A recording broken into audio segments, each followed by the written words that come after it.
Hello aspirants, nimbus academy for IAS में आप सभी का एक बार फिर से स्वागत है। जैसा कि हमने एचएस मेंस 2025 के जो एग्जामिनेशंस हुए उसमें जीएस 1 में जो हिमाचल वाला सेक्शन था उसको एक एनालाइज हम लोगों ने किया था, जिसमें हमने जाना था कि किस तरह के क्वेश्चंस आपसे पूछे गए थे, कौन कौन से वो सेक्शंस थे जिनसे टारगेट किया गया था और कितने नंबर ऑफ क्वेश्चंस या मार्क्स में जो है क्वेश्चंस आप लोगों से डिमांड किए गए थे उस पर्टिकुलर रीजन से। आज के इस लेक्चर में हम लोग बात करेंगे जीएस 2 की। इस जीएस 2 में भी हम इन्हीं चीज़ों को समझने की कोशिश करेंगे। इसमें भी हम क्वेश्चन नंबर्स की बात करेंगे, जानेंगे कौन कौन से वो एरियाज होते हैं जिन एरिया से आप लोगों को एग्जामिनेशंस में क्वेश्चन आते हैं जीएस 2 से, पर्टिकुलरली हिमाचल प्रदेश से, और उन एरिया से किस तरह के क्वेश्चन आए, कौन से क्वेश्चन आए और फिर किस तरह से आंसर में आपकी चीज़ें हो सकती थी, उनके बारे में एक बिल्कुल ब्रीफ सा इंट्रोडक्शन हम लेंगे। तो शुरुआत करते हैं फ्रेंड्स। सबसे पहले मैं आप लोगों को ये बताना चाहूँगा कि देखो, जब आप जीएस 2 की बात करते हैं तो इस जीएस 2 में जो है कौन कौन से यूनिट्स आते हैं, ये फिर सिलेबस में क्या किया गया है। देखो फ्रेंड्स, बार बार मैं वीडियोस में सिलेबस का जिक्र जो है इसलिए करता हूँ बिकॉज इसके बिना आपकी प्रेपरेशन बिल्कुल अधूरी है। मैं आपको यहाँ पे रियल एग्जाम्पल्स बताऊँगा जिससे आपको ये आइडिया लगेगा कि अगर आपको सिलेबस की समझ है तो फिर आपके लिए मेंस जो है वो टारगेट करना इजी हो जाएगा। तो जो नेक्स्ट ईयर के लिए टारगेट कर रहे हैं स्टूडेंट्स, उनके लिए एक बेनिफिशियल जो है लेक्चर रहने वाला है। देखिए फ्रेंड्स, जब हम जीएस 2 में जाते हैं तो जीएस 2 में आपको पता ही है यूनिट 1 रहेगा, यूनिट 2 रहेगा और यूनिट 3 रहेगा। ये जो यूनिट 1 है इसका सब यूनिट 3 होगा। यूनिट 2 में भी अगर आप देखेंगे तो सब यूनिट 3 होगा और इसमें भी आप देखेंगे तो सब यूनिट 3 होगा। यानी कि एक यूनिट की बात करते हैं तो उसमें सब यूनिट 1, 2 और 3 इस तरह से सिनेरियो चलता है। ऐसे ही जीएस 2 और जीएस 3 में होता है। लेकिन जैसे जीएस 2 में आप देखेंगे तो हर एक सब यूनिट 3 जो होती है, हर एक यूनिट की, वो हिमाचल प्रदेश से होती है। तो इसलिए हम ये कहेंगे कि जीएस 2 में जो है आपको 3 यूनिट जो है वो हिमाचल के मिलेंगे और तीनों ही जो यूनिट्स हैं वो अलग अलग सेक्शन जो रहते हैं हिमाचल प्रदेश के रिगार्डिंग, उनको यहाँ पे कवर करते हैं। तो इसमें से मैं आपको सबसे पहला जो ये सब यूनिट दिखा रहा हूँ, ये सब यूनिट जो है फ्रेंड्स, ये यूनिट 1 का सब यूनिट 3 है। देखो, ये जो यूनिट 1 का सब यूनिट 3 है ये एक्चुअली में डील करता है हिमाचल प्रदेश की पॉलिटिक्स से, या फिर आप यूँ कहेंगे तो पॉलिटिकल जो यू कैन से पॉलिटी है हिमाचल प्रदेश की, उससे ये डील करता है। इसमें चीज़ें थोड़ी सी मैं आइडिया दे देता हूँ, फिर क्वेश्चंस के थ्रू मैं आपको बताऊंगा। जैसे यहाँ पे बताया जाता है रीऑर्गेनाइजेशन और पॉलिटिक्स ऑफ स्टेटहुड के बारे में, ठीक है। यानी कि रीऑर्गेनाइजेशन मतलब ये समझ लीजिए कि 1947 से 1948 के बीच में के डेवलपमेंट हुआ और 1948 से लेकर 1972 या 71 तक जब आप जाएंगे तो उसमें क्या डेवलपमेंट हुआ उसके बारे में ये बताता है। देन उसके बाद पॉलिटिकल पार्टीज की बात करता है, मेजर पॉलिटिकल पार्टीज की बात करता है, उनके सपोर्ट बेस की बात करता है, असेंबली और जो पार्लियामेंट्री इलेक्शंस होते हैं उनमें परफॉर्मेंसेस की ये बात करता है। ये बात करता है सब रीजनलिज्म से और प्रेशर ग्रुप्स के जो यू कैन से पॉलिटिक्स है उसके बारे में बताता है। और कुछ एक यू कैन से जो बॉडीज रहती हैं, चाहे आप क्वासी जुडिशियल बात कर लीजिए, स्टैट्यूटरी बात कर लीजिए, रेगुलेटरी बात कर लीजिए, उस तरह की बातें ये करता है। आपको पता ये होना चाहिए कि जब भी हम यहाँ पे एनालिसिस कर रहे हैं तो यह 2 साल का जो यहाँ पे 2024 और 2025 जो अभी हुआ, इन दोनों को जो है हम कंपेयर करते हैं यहाँ पे। बिकॉज 2024 में जो है सिनेरियो चेंज हुआ था, यानी कि एग्जाम पैटर्न जो है वो चेंज हुआ था। क्वेश्चंस 20 हुए थे, 8 और 12 मार्क्स का जो है यहाँ पे प्रोविजन जो है वो रखा गया था कमीशन के द्वारा। फ्रेंड्स, तो इसी सिनेरियो को समझते हैं 2024 में किन एरियाज को टारगेट किया गया था इस यूनिट से और अभी किस यूनिट से जो है टारगेट किया गया है। देखो फ्रेंड्स, अगर मैं इस सब यूनिट को 2024 के लिए आप लोगों को बताऊं तो 2024 में आपको बताना चाहूंगा कि 3 क्वेश्चन जो थे वो आपके इस यूनिट से आए हुए थे। 3 questions were asked from that particular unit. और इसमें मैं आपको ये बताना चाहूंगा कि इस 3 में से एक क्वेश्चन जो था वो 8 मार्क्स का था और 2 क्वेश्चन जो थे वो एक्चुअली में 12 मार्क्स के जो है आप लोगों से डिमांड यहाँ पे किए गए थे, राइट। वहीं अगर हम इस साल की बात करें, 2025 की अगर बात करें, तो ये जो पूरा यूनिट है, इस यूनिट से इस बार 2 क्वेश्चन आपसे पूछे गए थे। एक क्वेश्चन जो था वो 8 मार्क्स का था और एक क्वेश्चन जो था वो 12 मार्क्स का आप लोगों से डिमांड किया गया था। यानी कि 24 में एक क्वेश्चन एक्स्ट्रा यहाँ पे पूछा गया था, एक एज मिल गया था। टोटल मार्किंग की अगर मैं बात करूं तो 2024 में अगर आप देखेंगे स्टूडेंट्स, तो ये जो पर्टिकुलर यूनिट है पूरा का पूरा, यहां से अगर आप देखेंगे तो राउंड अबाउट 52 मार्क्स का क्वेश्चन जो है वो आपसे इस पर्टिकुलर यूनिट से जो है वो यहाँ पे डिमांड किया गया था। वहीं अगर हम बात करेंगे इस पर्टिकुलर यूनिट में, ठीक है, यू कैन से, तो यहां से जो है इस बार अगर आप देखेंगे तो 20 मार्क्स का क्वेश्चन जो है वो आप लोगों से पूछा गया था।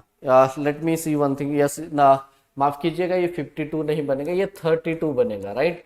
52 तो फिर ये टोटल ही हो जाएगा। तो 32 मार्क्स यहाँ से पूछे गए थे और 20 मार्क्स जो है वो आपसे यहाँ से डिमांड किए गए थे, ठीक है। तो ये इस तरह का सिनेरियो रहा था। 24 में 3 क्वेश्चन थे, 32 मार्क्स का यहाँ पे पूछा गया था। 2025 में देखेंगे तो 2 क्वेश्चन है, 20 मार्क्स के आपसे पूछे गए थे। एरिया अगर मैं इनमें बताऊं, द टारगेटेड एरिया जो है इस यूनिट में क्या था उसके बारे में अगर मैं आपको बताऊं, तो देखो हमेशा ही यहाँ पे जब 2024 में, यहाँ पे मैं आपको थोड़ा मेंशन कर देता हूं कि 2024 में जो 3 क्वेश्चंस थे, यानी कि अब देखो हमेशा क्या रहता है, मैंने आपको बताया है कि क्वेश्चन नंबर जो होता है वो भी सेम रहता है, उसको मैं थोड़ी देर में आपको बता दूंगा एक कंक्लूजन के तौर पे। बट अभी के लिए सिर्फ इतना समझो कि ये जो सब यूनिट था, इस सब यूनिट से अगर कोई टारगेटेड एरिया थे 2024 में, तो सबसे पहले यहाँ पे जो है पॉलिटिक्स ऑफ स्टेटहुड से सवाल पूछा गया था, जिसमें आप लोगों से जर्नी की बात की गई थी कि आपको एक्सप्लेन करना था journey of Himachal Pradesh toward the statehood, statehood के लिए जो जर्नी है। और ये 12 मार्क्स का क्वेश्चन जो था वो आपसे पूछा गया था। देन उसके बाद अगर आप देखेंगे स्टूडेंट्स, तो यहाँ पे जो क्वेश्चंस पूछा जाता है वो सब रीजनलिज्म जो है, यहाँ से सवाल अक्सर आपको मिलेगा।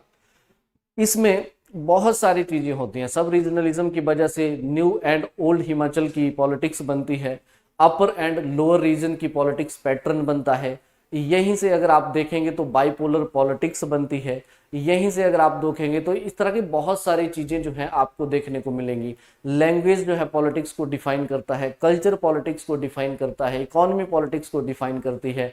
तो सब रीजनलिज्म यानी कि उप क्षेत्रवाद की जो पॉलिटिक्स है, यहाँ से अक्सर क्वेश्चन जो है आप लोगों से डिमांड किए जाते हैं। जैसे फॉर एग्जांपल मैं 2024 में अगर बात बताऊं तो 8 मार्क्स में यहाँ से जो क्वेश्चन पूछा गया था वो पूछा गया था एक्चुअली में कि जो 2 कास्ट होती हैं, 2 कास्ट वो प्रीडोमिनेंट रहती हैं हमेशा ही इस पॉलिटिक्स के अंदर। इसके बारे में जो है आप लोगों को बताना था। 2024 की मैं बात कर रहा हूं, यानी कि लास्ट ईयर की।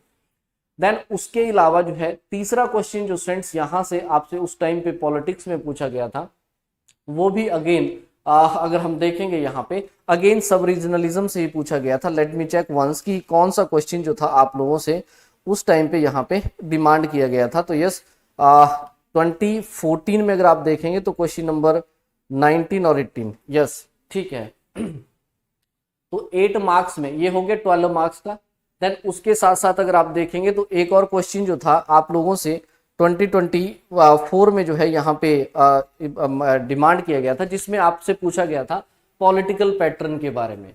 यानी कि आप लोगों से यहाँ पे पॉलिटिकल पैटर्न के बारे में जो था वो क्वेश्चन पूछा गया था।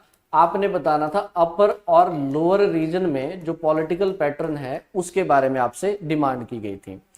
तो यहाँ पे अगर आप देखें स्टूडेंट्स तो 3 क्वेश्चन जो थे इस यू कैन से लास्ट ईयर जो है आप लोगों से यहाँ पे डिमांड किए गए थे, जिसमें जो यू कैन से ये वाला जो क्वेश्चन था ये भी 12 मार्क्स का था।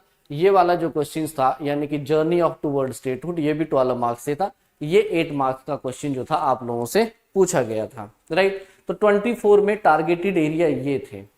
अब आते हैं 2025 की, यानी कि इस साल के टारगेटेड एरिया क्या है इनके और क्या रहे थे। देखो फ्रेंड्स, जब आप 2025 या इस साल का एग्जाम देखेंगे, अभी मैं थोड़ी देर में क्वेश्चंस भी दिखाऊंगा आपको, तो इस बार जो टारगेटेड एरिया था वो अगेन सिर्फ और सिर्फ सब रीजनलिज्म ही था। आपको सिनेरियो समझना है, आपको थोड़ा सा अंडरस्टैंड करना है। अभी तक यहाँ से कोई भी सवाल नहीं आया है। अभी तक अगर आप देखेंगे यहाँ से एक सवाल आया है। ये जो political party, major political party, support base, ये बहुत पुरानी चीजें हो चुकी हैं, यहाँ से सवाल नहीं आता। सब रीजनलिज्म को जो है इसने टारगेट किया हुआ है। अक्सर आप देखेंगे रिपीटिशंस बहुत ज्यादा होती हैं इसमें। जैसे मैंने आपको बताया कि 2024 में 8 मार्क्स का क्वेश्चन क्या पूछा था इसने, कि दो पार्टीज का जो है वो प्रीडोमिनेंट रहता है, दो कास्ट का प्रीडोमिनेंट रहता है, प्रीडोमिनेंस रहता है पॉलिटिकल सिनेरियो में हिमाचल में। इस बार इन्होंने सेम क्वेश्चन पूछा था, रिपीट किया था, लेकिन यहाँ पे कास्ट को इन्होंने यहाँ पे मेंशन कर दिया था कि ब्राह्मण और राजपूत जो लोग हैं फ्रेंड्स, वो लोग यहाँ पे डोमिनेट करते हैं हिमाचल की पॉलिटिक्स को। इसके बारे में आपने बताना था, कमेंट करना था। तो सेम क्वेश्चन था। तो हमेशा इस सब रीजनलिज्म को बहुत अच्छे से आपको पढ़ना है, क्योंकि यहाँ से 4 से 5 कॉन्सेप्ट निकलते हैं। यहीं से आपको आइडेंटिटी पॉलिटिक्स की बात चलती है, यहीं से आपको कास्ट पॉलिटिक्स का पता चलेगा, यहीं में आप लोगों को जो है वुमेन पॉलिटिक्स का पता चलेगा, यहीं पे बाइपोलर पॉलिटिक्स बनेगा, यहीं से अपर और लोअर रीजन की पॉलिटिक्स बनेगी, यहीं से ओल्ड एरिया न्यू एरिया की पॉलिटिक्स बनेगी, यहीं से अगर आप देखेंगे स्टूडेंट्स तो यस इस तरह का डोमिनेंस आपको मिलेगा। तो ये बहुत इंपॉर्टेंट है। तो सब रीजनलिज्म को इस बार इसने फिर से टारगेट किया और आपसे जो है 2025 में अगेन यहाँ से क्वेश्चन जो था वो डिमांड किया गया था। तो एक तो क्वेश्चन ये 8 मार्क्स का था, जैसे मैंने कहा 25 में 2 क्वेश्चंस पूछे गए थे। द सेकंड क्वेश्चन जो था स्टूडेंट्स यहाँ पे ये भी सब रीजनलिज्म के ऊपर ही डायरेक्ट 12 मार्क्स का क्वेश्चन पूछा गया था कि किस तरह से जो है ये सब रीजनलिज्म जो है वो हमारी जो पॉलिटिक्स है उसको इंस्टीट्यूशनलाइज करता है, उसके बारे में आपसे सवाल पूछा था 12 मार्क्स में। यानी कि पूरा ही सब कुछ आपसे जानने का वो इच्छुक हो चुका था यहाँ पे, लेकिन टारगेटेड एरिया अगेन सब रीजनलिज्म था, ये मैं आपको बता रहा हूँ। तो ये जो पूरी सब यूनिट है इसको बड़े ध्यान से और बड़े अच्छे से आप लोगों को पढ़ना होता है।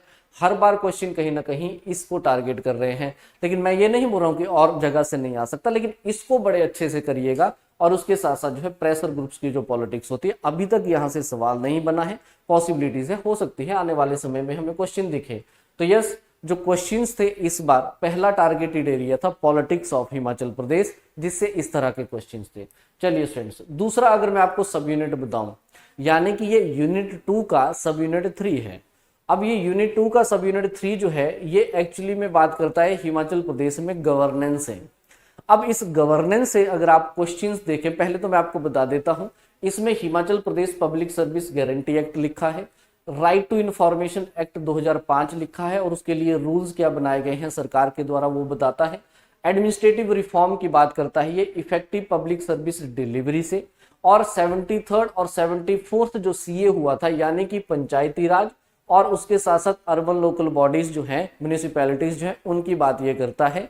और उसके अलावा जो है यहाँ पे 3 पर्टिकुलर जो आप सेगमेंट्स देखेंगे, जैसे डिफरेंटली एबल्ड पर्सन हो गया, वुमेन्स हो गया, और चिल्ड्रन जो है हिमाचल प्रदेश के, इन 3 पर्टिकुलर कम्युनिटीज के बारे में ये बताता है, इनके इश्यूज और चैलेंजेस के बारे में ये बताता है। प्रोग्राम्स और पॉलिसीज जो है क्या बनाई गई हैं सरकार के द्वारा, इनकी बात जो है वो एक्चुअली में ये यूनिट करता है। इस यूनिट से अगर मैं 2024 की बात करूं स्टूडेंट्स, तो 2024 में देखिए अगेन यहां से 2 क्वेश्चन जो थे आप लोगों से डिमांड किए गए थे। लेट मी चेक कौन कौन से सवाल थे, सो दैट मैं आपको यहाँ पे बता सकूं। देखो स्टूडेंट्स, यहाँ पे जो 2024 में सवाल आया था, एक तो सवाल, let me clean this first, तो एक तो क्वेश्चंस आप लोगों से पूछा गया था सीधा सीधा सा, दैट वो कौन कौन से स्टेप्स हैं जो सरकार ने उठाए हैं for the effective public service delivery in the Himachal Pradesh. This is the importance of the syllabus. आपसे वो लाइंस अगर आपको पता है कि सिलेबस में क्या मेंशन किया गया है, क्या लिखा गया है, सो दैट्स व्हाई आप लोग जो है you will be able to answer that questions, क्योंकि वो आपको आइडिया होता है उन चीजों का। तो इसलिए सीधा सीधा क्वेश्चन यहाँ से जो है वो डिमांड किया गया था, ठीक है। और अगर इस क्वेश्चन की बात करेंगे तो 8 मार्क्स का क्वेश्चन जो था उस टाइम पे पूछा गया था। 2024 में जो दूसरा क्वेश्चन पूछा गया था वो पूछा गया था 74th सीए से, यानी कि ये 12 मार्क्स का क्वेश्चन था। और इस सवाल में आपसे पूछा गया था कि जो अर्बन लोकल बॉडीज हैं उनके अगर आप उनको देखते हैं तो जो 74th सीए था, उस सीए ने यहाँ पे ये कैसे कॉन्स्टिट्यूशनल अमेंडमेंट एक्ट जिसे मैं बोल रहा हूँ, उसने एक ऑटोनॉमी तो दी, लेकिन आप ये बोल सकते हैं कि वो एक तरह से धोखा है। तो उसके ऊपर आपके कमेंट पूछे गए थे, सिंपली सा चैलेंजेस आपसे पूछे गए थे। ये बहुत बार रिपीट हो चुका था क्वेश्चन फ्रेंड्स, बहुत बार ये क्वेश्चन आ चुका था। तो उस समय पे तो 2024 में एक टारगेटेड एरिया था, एक ये क्वेश्चंस आपको देखने को मिलता है। वहीं अगर हम इस बार की बात करें 2025 में जो आप लोगों से क्वेश्चन पूछा गया था गवर्नेंस से, तो देखो 8 मार्क्स में आपसे सवाल पूछा गया था पब्लिक सर्विस गारंटी एक्ट से। सीधा सीधा सा क्वेश्चन था स्टूडेंट्स, आप लोगों से यहाँ पे डिमांड किया गया था। ठीक है, ये हम क्वेश्चन देखेंगे आगे। और अगर दूसरा आप देखेंगे तो देखिए स्टूडेंट्स, यहाँ पे जो इशू, चैलेंजेस, प्रोग्राम और पॉलिसीज की बात की गई है, तो यहाँ पे इस बार उसने जो डिफरेंटली एबल्ड पर्सन हैं, या फिर यू कैन से जो आप लोगों को डिफरेंटली एबल पर्संस देखने को मिलते हैं सोसाइटी में, उनके ऊपर जो है इस बार इसने टारगेट किया था।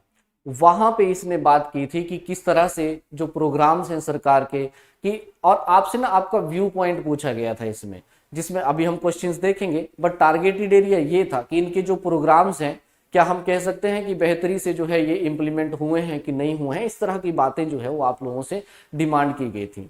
तो इस बार जो क्वेश्चंस पूछा गया था वो यहाँ से और यहाँ से पूछा गया था। तो बोलने का यार सिंपल सा मतलब है फ्रेंड्स मेरा, कि आप लोगों को जो भी चीजें लिखी है ना, उन चीजों के ऊपर जो है वो आपकी पकड़ होनी चाहिए, और क्वेश्चन सीधे वहीं से आते हैं, कोई ऐसे बहुत बड़े सवाल नहीं बनते, सीधे सीधे से क्वेश्चन होते हैं। इसमें आप लोगों को हर चीज का एक चैलेंज, एक सॉल्यूशन जो है वो थोड़ा सा आइडिया उसका होना चाहिए, और आपको ये आइडिया होना चाहिए कि लिखना क्या है। तो इसलिए answer writing is very very important rather than the content को कवर करना।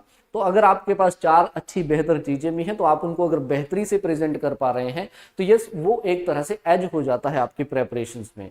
तो दूसरा टारगेटेड एरिया रहता है GS2 में स्टूडेंट्स, वो रहता है governance of the Himachal Pradesh, और उसमें 24 में भी बता दिया मैंने, और 25 में भी मैंने आपको टारगेटेड एरियाज बता दिए कौन से थे।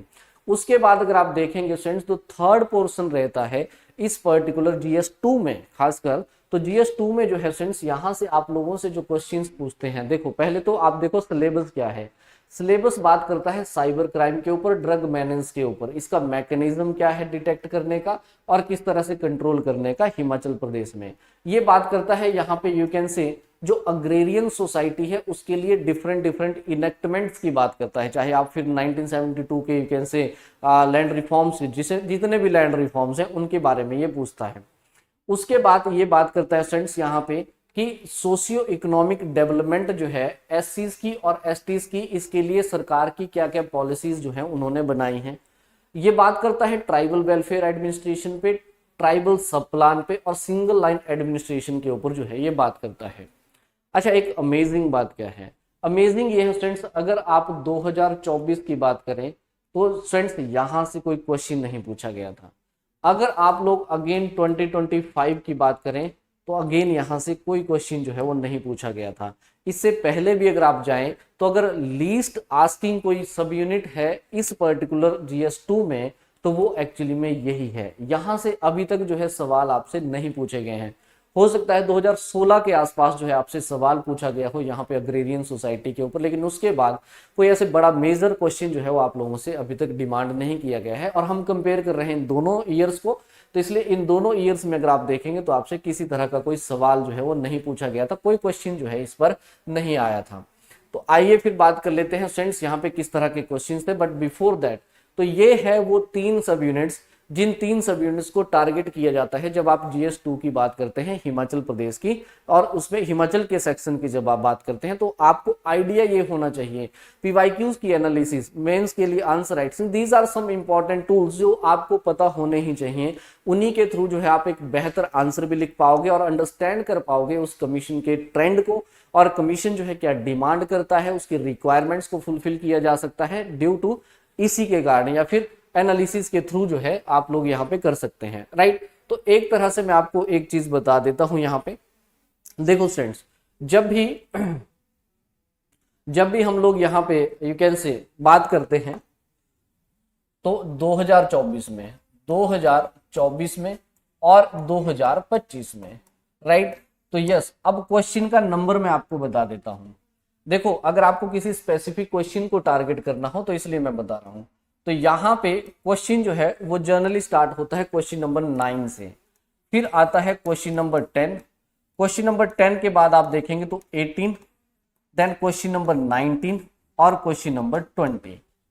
क्वेश्चन नंबर 9 जो होता है स्टूडेंट्स ये जनरली पॉलिटिक्स से होता है, और क्वेश्चन नंबर 10 जो है ये गवर्नेंस से होता है। अब जब 24 की बात करेंगे तो अगेन यहाँ पे अगर आप देखेंगे तो यू कैन से पॉलिटिक्स का क्वेश्चन जो है वो आप लोगों से पूछा गया था, ठीक है। देन अगेन आप देखेंगे तो यहाँ पे गवर्नेंस होगा और यहाँ पे फिर पॉलिटिक्स जो है वो आप लोगों से पूछा गया था। तो तो इसलिए मैंने बोला कि 24 में 3 क्वेश्चन जो थे वो आपसे पॉलिटिक्स से पूछे गए थे। आपको पता होना चाहिए जो 10 क्वेश्चन होते हैं पहले वो 8 मार्क्स के होते हैं, और नेक्स्ट जो है वो एक्चुअली में आपको 12 मार्क्स के क्वेश्चन जो हैं वो आपके आंसर इसमें क्वेश्चंस बुकलेट में जो है वो मिलते हैं। फ्रेंड्स वहीं अगर आप 2025 की बात करें, क्वेश्चन नंबर 9 जो था अगेन आप लोगों से पॉलिटिक्स के ऊपर पूछा था। क्वेश्चन नंबर 10 जो था वो अगेन आप लोगों से गवर्नेंस के ऊपर पूछा गया था। रही बात क्वेश्चन 18 की, तो इस बार जो है ये क्वेश्चन मिसिंग था, और 19 अगेन पॉलिटिक्स के ऊपर यू कैन से गवर्नेंस के ऊपर पूछा गया था। अगर आप सिनेरियो देखें उसके बाद जो है यहाँ पे पॉलिटिक्स के ऊपर जो है क्वेश्चन आप लोगों से पूछा गया था।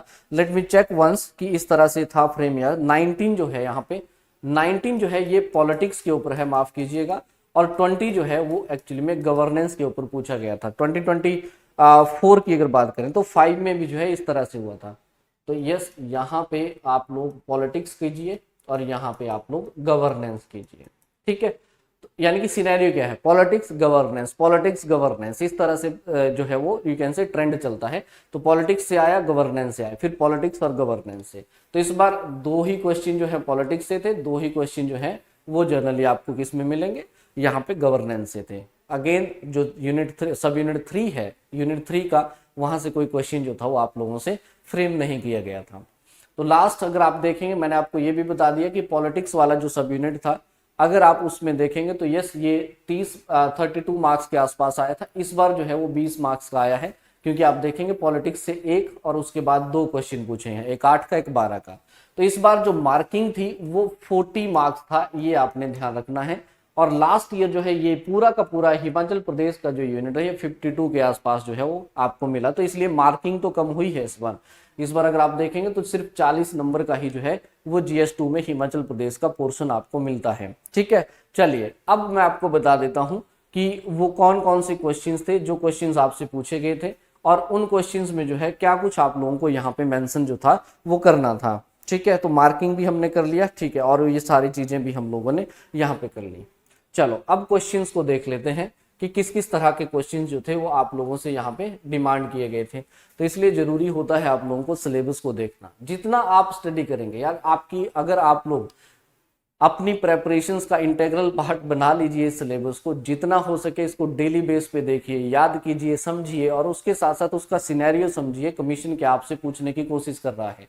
क्वेश्चन नंबर 9 मैंने आपको पहले बोला, अगर मैं रिपीटिशंस की बात करूं अगेन 2024 में सेम क्वेश्चन था, बस कास्ट को मेंशन नहीं किया गया था, लेकिन तो 2 इस तरह से 2 कास्ट जो है वो प्रोमिनेंट लिखा गया था। इस बार ब्राह्मण राजपूत लिख दिया है और कोई चेंज नहीं था, सीधा क्वेश्चन था, रिपीट क्वेश्चन था। अगर आपने PYQ को जो है यहाँ पे यू कैन से प्रैक्टिस किया था तो आप बिल्कुल इजीली इस क्वेश्चन को जो थे वो सॉल्व कर सकते थे।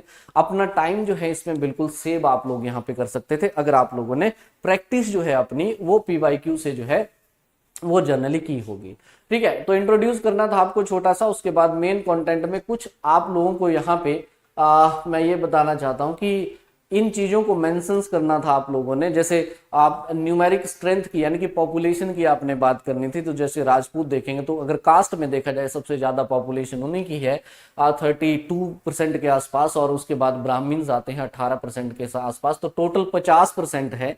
तो ऑब्वियसली ये चीजें जो है यानी कि पॉपुलेशन स्ट्रेंथ जो है इस पर्टिकुलर दोनों कास्ट की वो एक तरह से एक डोमिनेंट रोल प्ले करती है हमारी पॉलिटिक्स में, तो इसको आपने बताना था। हिस्टोरिकल डोमिनेंस भी कहीं ना कहीं आप कहेंगे फ्रेंड्स, अगर राजपूतों को मैं बताऊं तो देवर द फ्यूडल रूलर्स हैं, वो रूलर रहे हैं बहुत सारी प्रिंसली स्टेट्स के, और उन्हीं प्रिंसली स्टेट्स को आगे चल के फिर यू कैन से हिमाचल प्रदेश में जो है मर्ज किया गया और उन्हीं को एडमिनिस्ट्रेशन यूनिट के तौर पे रखा गया, वहीं से डिस्ट्रिक्टें बनी। और तो इसी की वजह से जो इनकी एक रॉयल लेगेसी थी, उस लेगेसी की वजह से भी अगर आप देखेंगे तो इनको पॉलिटिक्स में एक बेनिफिट आप जरूर मिला। वहीं अगर आप ब्राह्मण्स की बात करेंगे तो ये हमेशा से ही अगर आप देखेंगे तो they were considered as the king makers, ठीक है। स्टार्टिंग में अगर आप देखें they were the priest and the top in the societical hierarchy, और उसके बाद आप देखेंगे तो जो रूलर्स हुआ करते थे उन रूलर्स के एसोसिएट्स के तौर पे भी इन लोगों ने काम किया है, एक तरह से वजीर के तौर पे इन्होंने काम किया है। तो वो जो इनका हिस्टोरिकल आप ये बोल सकते हैं डोमिनेंस रहा है, उसकी वजह से भी आप देखेंगे आज हमारी पॉलिटिक्स में इस तरह की चीजें आपको मिलेंगी। देन उसके बाद जैसे पॉलिटिकल ट्रेडिशन और लीडरशिप, यानी कि लीडरशिप पूल की जब आप बात करते हैं तो चाहे आप कांग्रेस की बात कर लो चाहे बीजेपी की बात कर लो, तो इनिशियल फेजेस में जब यू कैन से जो कैंडिडेट पूल रहेगा वो कहीं ना कहीं फोकस किया जाएगा। जो स्टार्टिंग फेज में जो एजुकेटेड पर्सन थे या फिर जो इंटेलेक्चुअल पर्सनैलिटीज थी, they were actually both belong to these caste, है ना, तो वो ज्यादा वहां पे बिलोंग करती थी। तो इसीलिए वहां पे इनिशियल फेजेस से ही जो कांग्रेस और बीजेपी थी या फिर कोई भी जो पार्टीज थी, they were aware about their roles, तो इसलिए उन लोगों को जो है ज्यादा पार्टिसिपेशन मिलेगा रेदर देन अदर। ऐसे ही अगर आप देखेंगे तो यस, सीएम मिनिस्टर या चीफ मिनिस्टर्स की अगर आप बात करते हैं तो एक तरह से लीडरशिप का ये लेगेसी रहा है स्टूडेंट्स की। राजपूत जो है ऑब्वियसली सबसे ज्यादा बार जो है राजपूत जो कास्ट है वहीं से सीएम रहा हुआ है, एक बार ब्राह्मण से जैसे शांता कुमार जी बने हैं सीएम, तो ऑब्वियसली तो जो टॉप लीडरशिप है वो भी आप कहेंगे तो स्टार्टिंग से ही ये हमारी पॉलिटिक्स में in the hand of this particular दोनों कास्ट के बीच में रहती है। तो इसीलिए भी आप ये देख सकते हैं कि यहाँ पे जो रोल है इनका, वो जो डोमिनेंस है वो हमेशा रहेगा, है ना। चाहे फिर कैंडिडेट सिलेक्शन की बात हो, यहाँ पे देखो यार, जब वोट बैंक मैकेनिज्म की बात आप करते हैं, उस मैथमेटिक्स की जब आप बात करते हैं तो उसमें ये चीजें जरूर कंसीडर की जाती हैं कि कौन किस कास्ट को बिलोंग कर रहा है। तो इसीलिए भी आप देखेंगे तो ये जो जब पॉपुलेशन उनका सबसे ज्यादा है तो ऑब्वियसली इनका डोमिनेंस आपको पॉलिटिक्स में मिलेगा। तो इस तरह के कुछ पॉइंट्स आप लोगों को मेंशन करने थे यहाँ पे, इस तरह से आप जो है क्वेश्चन नंबर 9 को सॉल्व करना था। तो अगर आपने इन चीजों को मेंशन किया है वेल एंड गुड है, अगर आपने अपने तरीके से कुछ और लिखा है वो भी अच्छी बात है। बस ये था कि सवाल जो है वो आपका उसी ट्रैक पे रहना चाहिए, बाकी और कुछ नहीं है। उसके बाद जो है स्टूडेंट्स आइए बात कर लेते हैं नेक्स्ट जो हमारे पास यू कैन से क्वेश्चन था, question number 10। Again it's from the governance, मैंने बोला पॉलिटिक्स गवर्नेंस, इस तरह से सवाल आपसे पूछा जाएगा। तो पॉलिटिक्स में गवर्नेंस में अगर आप देखेंगे तो मैंने बोला था कि पब्लिक सर्विस गारंटी एक्ट 2011 को जो है इस बार यहाँ पे टैग किया गया था और पूछा गया था कि यस क्या ये लैंडमार्क लेजिस्लेशन है और ये इंश्योर करता है timely delivery of public service में। तो ये कमेंट के तौर पे यानी कि सीधी सीधी सी बातें आपने बतानी थी, तो यहाँ पे इंट्रोड्यूस करना था इसको कि हाँ ये सब कुछ ऐसा करता है। और इसके कुछ फीचर्स आपने बता देने थे कि राइट टू सर्विस है, designate officer, grievance redressal, penalty और कंपनसेशन, इस तरह के प्रोविजन इसमें दिए गए हैं और इन प्रोविजंस के बारे में आपने मेंशन करना था, या फिर इम्पैक्ट जो है फिर आप गवर्नेंस में डाल सकते थे। ये टेबल की फॉर्म में मैंने आप लोगों के लिए यहाँ पे क्रिएट किया है, लेकिन आप लोग जिस तरह से आपने स्टाइलिंग में वो लिखा होगा, बस जस्ट आपको पब्लिक सर्विस गारंटी एक्ट जो है उसके बारे में आपको बताना था कि किस तरह से ये करता है। तो ऑब्वियसली इसमें इस तरह की चीजें रहती हैं, तो ये मदद करता है एक इफेक्टिव पब्लिक सर्विस डिलीवरी भी आप बोल सकते हैं, या फिर डिलीवरी टाइमली डिलीवरी सर्विसेज की बात करते हैं तो उसमें जो है एक तरह से इंपॉर्टेंट रोल जो है ये प्ले करता है। तो गवर्नेंस का पार्ट है, तो इसलिए जो है सवाल आपसे पूछा गया था। रही बात पीडीएफ की, तो ये पीडीएफ आप लोगों को जो है वो टेलीग्राम चैनल पे मिल जाएगा, लिंक डिस्क्रिप्शन में मिल जाएगा, वहां से आप लोग डाउनलोड यहाँ पे कर सकते हैं। ठीक है, तो ये रेफरेंसेस हैं और कुछ नहीं। क्वेश्चन नंबर 19 अगेन यहाँ पे मैंने बोला था कि सब रीजनलिज्म को पूछ रहा है आप लोगों के लिए, टारगेट इसी रीजन्स को कर रहा है। तो सब रीजनल बाइनरीज जो है they have institutionalise the basis of political parties in Himachal Pradesh. तो यस अगेन किस तरह से इंस्टीट्यूशनलाइज करता है हमारे पॉलिटिकल पार्टीज के उस बेस को, ये जो सब रीजनलिज्म होता है यानी कि उप क्षेत्रवाद। देखिए अब मैं यहाँ पे आपको पढ़ा नहीं सकता, मैं जस्ट आपको ये आइडिया देने आया हूँ कि यस इस तरह की चीजें होती हैं, लेकिन जब हम क्लासेस करते हैं तो क्लासेस में फिर डिटेल में हम इन चीजों को देखेंगे और देखते भी हैं। तो यहाँ पे एक इंट्रोडक्शन आपने देनी थी और सब रीजनलिज्म की तरफ से जो पॉइंट्स आपने ऐड ऑन करने थे वो कुछ इस तरह से होने चाहिए थे, या फिर हो सकते थे, अगर कुछ और भी ऐड किया है वेल एंड गुड है, ऐसा कुछ नहीं है। तो old and new Himachal divide इसकी वजह से होता है, इसके बारे में आप बता सकते हैं कि किस तरह से फिर जो ओल्ड हिमाचल है उसमें आप देखें तो Shimla is the main centre, और अगर आप न्यू में देखेंगे तो कांगड़ा जो है इस तरह से न्यू सेंटर बन जाता है, जिसकी वजह से अगेन एक पॉलिटिकल सिनेरियो जो है वो क्रिएट किया जाता है। देन उसके बाद party base, institutionalise through the party base की अगर बात करेंगे तो जब ओल्ड और न्यू क्रिएट हुआ तो ऑब्वियसली एक पार्टी बेस, या फिर आप ये कह सकते हैं कि बाइपोलर पॉलिटिक्स जो है वो भी जर्नली इसी की वजह से यहाँ पे अराइज होती है। चाहे फिर आप कांग्रेस और यू कैन से बीजेपी की बात कर लो तो एक टेन्योर उनका एक टेन्योर उनका रहता है हमेशा ही, तो ये भी कहीं ना कहीं सब रीजनलिज्म को दर्शाता है और उसी की वजह से ये होता है। या फिर पार्टी बेस में अगर आप ये भी देखेंगे तो फ्रेंड्स यहाँ पे आप लोगों को जो है जैसे आप ओल्ड हिमाचल प्रदेश में जो है जनरली कांग्रेस डोमिनेंस रहा, लेकिन जब 1966 के बाद अगर आप देखेंगे जो एरिया मर्ज किए गए उन रीजन्स में समय के साथ after reorganisation of Himachal Pradesh जब आप देखेंगे तो कुछ जनसंघ या फिर बीजेपी का डोमिनेंस आपको जो है वो देखने को मिला था। तो यस, इस तरह से भी हमारा पॉलिटिकल जो पार्टीज का जो बेस है एक्चुअली उसको इंस्टीट्यूशनलाइज करता है ये। देन उसके बाद लीडरशिप और पावर स्ट्रगल, ऑब्वियसली ये भी एक पर्टिकुलर फैक्टर रहता है जो यू कैन से जिसकी वजह से हमारी पॉलिटिकल पार्टी जो है यहाँ पे सब रीजनलिज्म की तरफ से इन्फ्लुएंस होती है। हमेशा ही अगर आप देखेंगे तो जैसे सिरमौर शिमला है, तो ये कहीं ना कहीं ओल्ड एरिया को रिप्रेजेंट करता है, तो चाहते हैं सभी की जो चीफ मिनिस्टरशिप है वो कहीं ना कहीं उस रीजन्स में रहे। जबकि रही बात you can say new Himachal Pradesh की, तो जैसे कांगड़ा और मंडी में जो है यू कैन से एक स्ट्रगल था आपको देख रहे हैं, यानी कि they represent the new Himachal Pradesh, और वो उस पार्टी में ये चाहते हैं कि जो चीफ मिनिस्टरशिप है वो उस पर्टिकुलर रीजन तक रहे।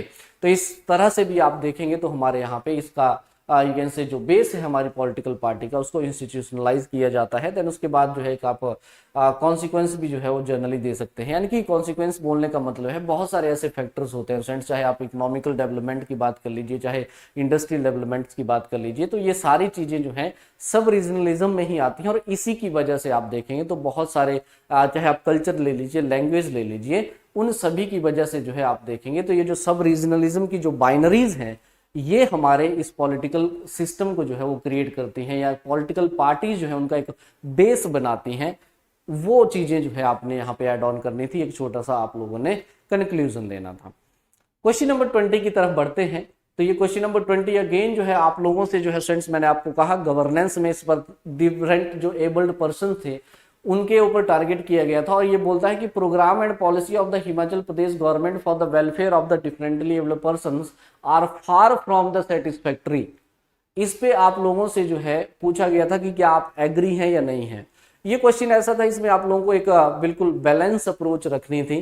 आप बिल्कुल यहाँ पे डिनाई नहीं कर सकते हैं चीजों को, और कंप्लीटली एक्सेप्ट भी नहीं करना है आप लोगों ने चीजों को। तो इसलिए दोनों ही चीजों को साथ में लेके चलना है कि यस, पॉलिसीज और प्रोग्राम्स जो हैं इनकी वजह से अपलिफ्टमेंट भी होती है, लेकिन चैलेंजेस रहते हैं। तो कंक्लूजन बहुत इफेक्टिव होना चाहिए था इस पर्टिकुलर क्वेश्चंस में। तो अगर कंक्लूजन आपने बिल्कुल बैलेंस कंक्लूजन रखा है तो मैं आपको दावे के साथ बोल सकता हूं कि आपको अच्छा मार्क्स जो है इस पर्टिकुलर क्वेश्चन में जरूर मिलेगा। अगर आप देखेंगे तो यस, गवर्नमेंट की पॉलिसीज एंड प्रोग्राम्स अगर आप देखेंगे तो ऑब्वियसली इनके बारे में थोड़ा बहुत आपने बताना था कि ऐसा नहीं है कि सरकार जो है इस तरह के अगर प्रोग्राम पॉलिसी लाते हैं तो वो पूरी तरह से सेटिस्फैक्टरी नहीं है। तो उनमें आप ये बता सकते हैं कि इनके लिए स्पेशली डिसेबल्ड पेंशन स्कीम्स है, रिजर्वेशन है एजुकेशन में, एक्सेसिबल इंडिया कैंपेन है, स्पेशल स्कूल वोकेशनल ट्रेनिंग्स है, इवन की स्पेशल एम्प्लॉयमेंट एक्सचेंज आपको मिलेगी जिसके थ्रू जो है बहुत सारा वेलफेयर जो है इन लोगों के लिए किया जाता है। लेकिन स्टिल आपने इस चीज को जरूर बताना था कि नहीं, चैलेंज और शॉर्टकमिंग तो है, ऐसा कुछ नहीं है। चाहे पुअर इंफ्रास्ट्रक्चर और एक्सेसिबिलिटी की बात हो या फिर लिमिटेड रीच की बात हो, वेलफेयर पेंशंस की, वेलफेयर स्कीम्स की, वो सारी यानी कि गवर्नेंस के तौर पे आपने इस चीज को देखना था। चाहे शॉर्टेज की बात हो, स्पेशल एजुकेटर या फिर रिहेबिलिटेशन सेंटर्स की बात हो, इस तरह के जो इंफ्रास्ट्रक्चर है हमारे पास उसकी कमी, और उसके बाद एम्प्लॉयमेंट एवेन्यूज रिमेन जो है वो बड़ा मिनिमल सा रहता है। अवेयरनेस, सोशल इंक्लूजन, इसमें भी एक बड़ी कमी हमें देखने को मिलती है। तो दोनों चीजों को लेके चलना था। आप ये नहीं बोल सकते, आप क्रिटिसाइज नहीं कर सकते थे उस चीज को, आपको बैलेंस करना था इन चीजों को, राइट। आप पूरी तरह से एग्री नहीं हो सकते और पूरी तरह से आप डिसएग्री नहीं हो सकते थे इस क्वेश्चंस पे। तो एक बैलेंस जब बनाएंगे, तो इसलिए मैं बोल रहा हूं जो कंक्लूजन आपने यहाँ पे बनाना था, जो कोशिश आपने करनी थी, तो ये करनी थी जरूर कि रियल चैलेंज तो होते हैं इफेक्टिव इंप्लीमेंटेशन में। तो यस, किस तरह से किया जा सकता है, तो आपको भी यहाँ पे ध्यान रखना था कि हमें जरूरत है एक स्ट्रॉन्गर, इंक्लूसिव और डिसेंट्रलाइज इंटरवेंशंस की। तो एक सोल्यूशन के तौर पे जो है आपको इस पर्टिकुलर चीज को देना था। तो फ्रेंड्स, ये एक छोटा सा एनालिसिस था, ब्रीफ एनालिसिस था कि किस तरह की चीजों को एड ऑन किया जा सकता था। मेन मोटिव वाज दैट कि कौन से यूनिट्स जो है, किस तरह के सेक्शंस को जो है वो टारगेट किया गया था आप लोगों के इस क्वेश्चंस पेपर में, यानी कि जीएस 2 का जो ये हिमाचल प्रदेश वाला पोर्शन था, इसमें कौन से वो एरियाज थे जिनको टारगेट किया गया था। क्योंकि अगर आपको ये आइडिया है कि एरियाज जो है कौन से टारगेट होते हैं, तो ये will be able to answer the question for the future. और वो जो स्टूडेंट्स जो 2026 के लिए टारगेट कर रहे हैं, उनके लिए खासकर मैं ये जरूर कहना चाहूंगा कि अगर आप चीजों को इस तरह से देखेंगे, समझेंगे, पीवाईक्यूज को समझेंगे, एक एक लाइन को अगर अगर आप clustering of PYQ with syllabus करेंगे तो बहुत ज्यादा बेनिफिट आपको होगा। This is the perfect strategy to you can say target the mains और द एचएएस मेंस, चाहे फिर आप यू कैन से किसी भी मेंस की बात कर लीजिए सिविल सर्विसेज में, बट खासकर हम बात एचएएस की कर रहे हैं, तो इसलिए मेंस को टारगेट करना है तो इस तरह की अप्रोच बहुत ज्यादा जरूरी आपके लिए होती है। तो ये थे फ्रेंड्स क्वेश्चंस आपसे जो जीएस 2 में पूछे थे। नेक्स्ट लेक्चर में हम बात करेंगे जीएस 3 की। डिस्क्रिप्शन में लिंक है टेलीग्राम का, मैंने आपको बता दिया, उस पर आपको ये पीडीएफ मिल जाएगा, डाउनलोड वहां से कर लीजिएगा। और अगर लेक्चर पसंद आए लाइक जरूर कीजिएगा, शेयर जरूर कीजिएगा। मुलाकात होगी फिर हमारी नेक्स्ट वीडियो में। जीएस 3 की बात करेंगे, उसमें हिमाचल में किस तरह से एरियाज को टारगेट किया गया था, कौन से यूनिट्स होते हैं, कौन से एरियाज होते हैं जहां से क्वेश्चंस आपसे पूछे जाते हैं। तो इस लेक्चर में फिर इतना ही। Till then take care, have a great day, thank you so much.